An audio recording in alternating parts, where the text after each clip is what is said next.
আজ প্রায় 2 সপ্তাহের ওপর হয়ে গেল আরজি করের ঘটনাটি ঘটেছে। সুপ্রিম কোর্ট বিশেষ কিছু প্রশ্নের সঠিক উত্তর না পাওয়াতে শুনানি পিছিয়ে দিয়েছে। সেপ্টেম্বরের প্রথম সপ্তাহে তারিখ পড়েছে পরের শুনানির।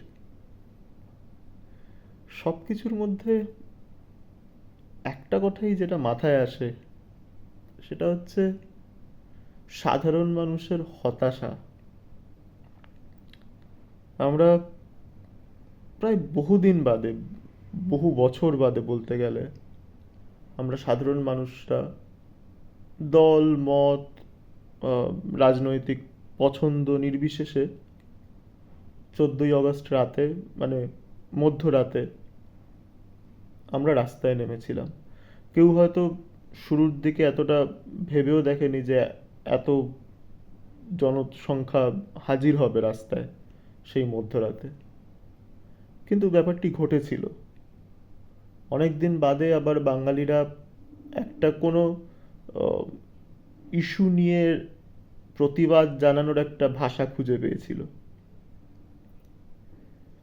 কিন্তু দেখছি কি দিনের শেষে, সমস্ত এভিডেন্স ট্যাম্পারিং শেষ। যাদেরকে লোকানোর কথা তাদের লোকানোর সমস্ত বন্দোবস্ত করা হয়ে গেছে। যেই সত্য ধামাচাপা দেওয়ার জন্য সবাই যারা ক্ষমতাশীল উঠে পড়ে লেগেছিলেন, তা ধামাচাপা দেওয়ার একদম সমস্ত ব্যবস্থা আঁটোসাঁটোভাবে গ্রহণ করা হয়ে গেছে। মানুষ কোনো উত্তর খুঁজে পাচ্ছে না, বিভ্রান্ত। সুপ্রিম কোর্ট মানুষের এই হতাশা, নৈরাশ্য এবং তার থেকে যে মানুষের এই স্বতঃস্ফূর্ত প্রতিবাদ, তাকে প্রশমনের চেষ্টা করছে। পুরো মামলাটাই শুরু হয়েছে জাস্টিস বা ন্যায় বিচার কতটা দ্রুতগামী করা যায় তা নয়, কতটা দ্রুত নির্যাতিতার পরিবারের কাছে পৌঁছে যাওয়া যায়, বা জাস্টিস নির্যাতিতার পরিবারকে দেওয়া যায় বা নির্যাতিতাকে দেওয়া যায়, তার থেকেও বড় কথা উঠে দাঁড়িয়েছে যে কি করে এই ভিড়কে প্রশমিত করা যাবে। কারণ ভিড়ের যে একটা প্রতিবাদ, সেটা কখনোই কোনো শাসন ব্যবস্থার জন্য অনুকূল নয়। এবং দিনের শেষে পুরো ব্যবস্থাটা একই থাকে। যারা ক্ষমতাশীল, যারা শাসনকর্তা, তারা শাসন করেন। তাদের যারা অনুগামী, তাদের যারা কি বলবো ধামাধারী, তাদের অর্থনৈতিক যে প্রতিপত্তি, তা আর দিন দিন আরও বেশি, মানে এক্সপোনেনশিয়ালি ফুলে ফেপে ওঠে। এবং যত সময় যায়, সাধারণ মানুষ যারা কিনা এখন রাস্তায় নেমে প্রতিবাদ করছেন বা কিছু নিজেদের বক্তব্য রাখার চেষ্টা করছেন, তারাও দিনের শেষে নিজেদের কাজে ব্যস্ত হয়ে যান। একটা সময়ের পর ঘটনাগুলো মনে থাকলেও সেটা হয়তো মনে অতটা নাড়া দেয় না, বা আমরা সবাই যেন অবচেতন মনে বুঝে গেছি যে এই ব্যবস্থা শুধরানোর নয়। এবং আমরা যে এক্সপ্লয়েটেড হব, আমাদের ট্যাক্সের টাকা নিয়েই যে আমাদের শোষণ করা হবে, মানে টাকাটাও আমাদেরই যাবে, শোষণও আমাদেরই হবে, ভুগবও আমরা, সব কিছু যে আমাদের ওপর দিয়েই যাবে। এবং শেষমেশ যারা ক্ষমতাশীল এবং যারা বিত্তশালী, তাদেরই যে একটা, মানে একচক্র সাম্রাজ্য চলবে, সেটা আমরা বেশিরভাগ মানুষই এতদিনে খুব স্পষ্টভাবে বুঝে গেছি। দলমত নির্বিশেষে যারাই যখন আমাদের এই রাজ্যে গণতান্ত্রিক প্রক্রিয়ায় শাসন অধিকার পেয়েছেন, তারা অন্য কিছু করুক না করুক স্বাধীনতার পর থেকে এই রাজ্যের জন্য, মানে সাধারণ মানুষের ওপর নিপীড়ন, বিশেষ করে যারা তাদের রাজনৈতিক মতাদর্শ মানে না, তাদের প্রতি নিপীড়ন, কিছু বিশেষ সম্প্রদায়ের প্রতি বিশেষ আনুকূল্য, তোষণ, এতে এরা সবাই সিদ্ধহস্ত। আর ভুগে গেছি আমরাই, যারা সাধারণ মানুষ। দিনের শেষে আমাদের জন্য কিচ্ছু নেই। এবং ভারতের গণতান্ত্রিক প্রক্রিয়া লক্ষ্য করলেও এটাই দেখা যায়। আস্তে আস্তে পুরো ভোটিং প্রসেসের প্রতি কিন্তু একটা বড় সংখ্যার মানুষের অনীহা দেখা দিয়ে দিয়েছে। এখন আর ভোট হয় না, এখন ভোট করাতে হয়। যারা শাসনাধীন যে কোনো মানে কেন্দ্র রাজ্য যে কোনো দল, তারা সবাই জানেন যে এক্সপ্লয়টেশন এই সমস্ত মধ্যবিত্ত এবং নিম্নবিত্তেরই করতে হবে।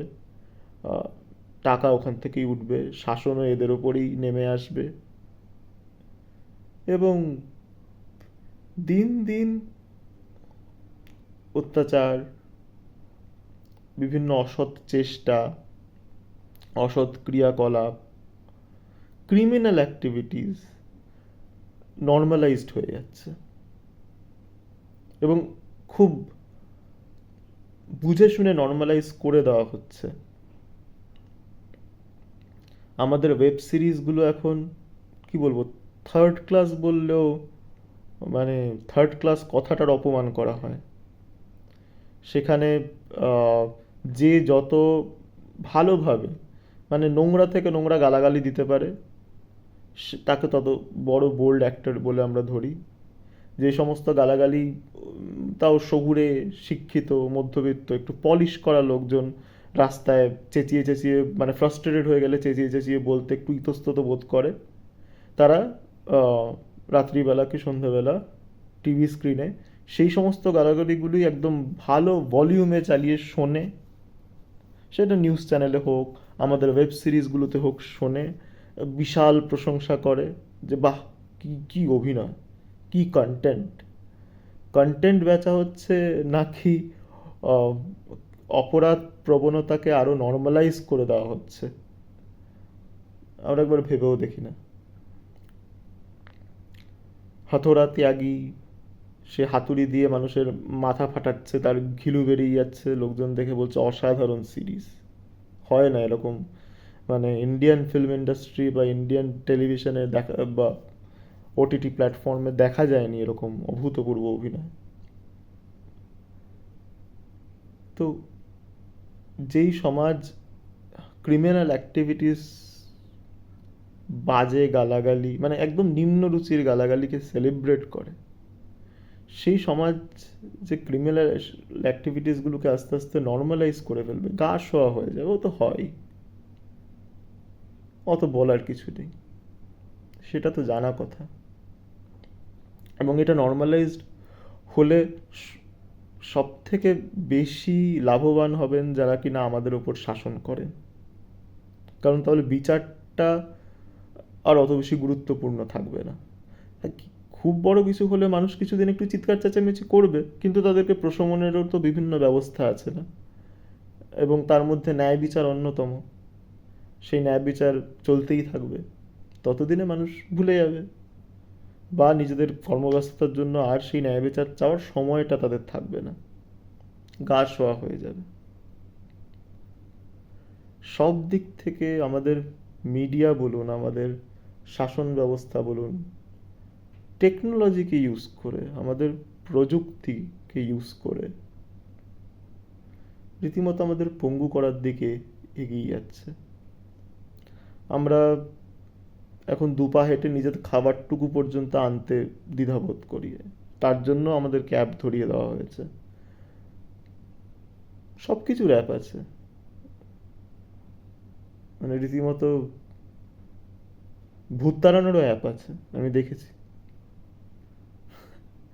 অ্যাপ দিয়ে ভূত তাড়ানো। এবং আমরা মানে ভারতীয়রা অন্য কিছু না পারি এই বিভিন্ন মানে উল্টোপাল্টা জিনিসের প্রযুক্তিবিদ্যাকে ব্যবহার করার জন্য আমরা সিদ্ধহস্ত। যত ধরনের কুসংস্কার, যা কিনা আজ থেকে হয়তো 10 বছর আগেও ভারতে থেকে মনে হয়েছিল যে আস্তে আস্তে সরে যাবে, তা আবার এই প্রযুক্তিবিদ্যার সহায়তাতেই একদম মানে সবার কাছে চলে এসছে, সবার সামনে চলে এসছে। এবং আপনি ভারতীয় শিক্ষা ব্যবস্থা, মানে আমি সনাতন বৈদিক শিক্ষা ব্যবস্থার কথা বলছি না, আমাদের ব্রিটিশরা যে শিক্ষা ব্যবস্থা আমাদের হাতে তুলে দিয়ে গেছে, তাতে শিক্ষিত ব্যক্তি যে খুব একটা কোনটা কুসংস্কার, কোনটা সত্যিকারের শুভ সংস্কার, তার মধ্যে পার্থক্য করতে পারে তা একেবারেই না। তাকে সায়েন্সের নামে যা কিছু আগডুম বাগডুম বেচে দিলেই হলো, সে চোখ বুজে মেনে নেবে এবং সেটাকে মন থেকে ফলো করবে। আমাদের আজকালকার বাবাদেরই দেখে নিন, বিভিন্ন গুরু, অনেক ধরনের গুরু বেরিয়ে গেছেন, তারা বিভিন্ন কথা বলছেন এবং শেষে জুড়ে দিচ্ছে যে বিজ্ঞান ওই কথাই বলে। এবং কি বলবো, কলকাতা ছেড়ে দিন, গুরগাঁও, ব্যাঙ্গালোরের সব পশ সোসাইটিতে যারা থাকে, হাউজিং কমপ্লেক্সে যারা থাকে, ভালো আইটি কোম্পানিতে কাজ করে, লক্ষাধিক টাকা তাদের মাসিক মাইনে, তারা রীতিমতো এদের ভক্ত, এদের ফলোয়ার্স, এবং এরা ভালো ভালো ডিগ্রি হাতে নিয়ে বসে আছে। টেকনিক্যাল স্কিলসে কিন্তু এরা খুবই মানে অ্যাডভান্সড, আপস্কিল্ড লোকজন। তো এই সমাজ নিয়ে আর কি বলা যায়? আমি প্রথমে মানে আউট অফ মাই হুইমস অনলি এই চ্যানেলটা খুলেছিলাম দেখার জন্য, ইউটিউবে সত্যিকারের কি হয়, কটা স্তোত্র, কটা গান, কিছু ছোট্ট আমাদের বৈদিক সনাতন শাস্ত্রের কিছু কথা বলার জন্য। কিন্তু জানি না দিন দিন আমি কাকে বলবো। সেই মাসকে বলবো যারা অলরেডি শোষিত, নিপীড়িত, এবং এত কিছু হয়েও তারা কোনো না কোনো পলিটিক্যাল লিডার বা পলিটিক্যাল পার্টির যেন ফ্যান বয় বা ফ্যান গার্ল, বা কোনো ইউটিউবারের ফ্যান বয় বা ফ্যান গার্ল, সেই বুঝে মানে একটা ভোট হচ্ছে, সেখানে তারা দেখছে রিগিং হচ্ছে, আরও যত ধরনের অসৎ প্রক্রিয়া অবলম্বন করা যায় সব কিছু হচ্ছে, এবং সেই ভোটের রেজাল্ট বেরোনোতে সেই নিজের ক্লাব জিতে যাওয়ার মতো আর কি, সেই ফুটবল ম্যাচে নিজের ক্লাব বা নিজের টিম জিতে যাওয়ার মতো তারা উল্লাস প্রকাশ করছে। দিনের শেষে যে আমরাই হারছি, এইটুকু বোধ আমি জানি না আমাদের মধ্যে কজনের আছে, বা আমারও ঠিক মতো আছে কিনা। তো আজকাল এইটাই আমার নিজেরই নিজেকে প্রশ্ন করতে ইচ্ছা করে, যে যেই অনন্ত শাস্ত্র ভাণ্ডার আমাদের ঋষিরা আমাদের জন্য রেখে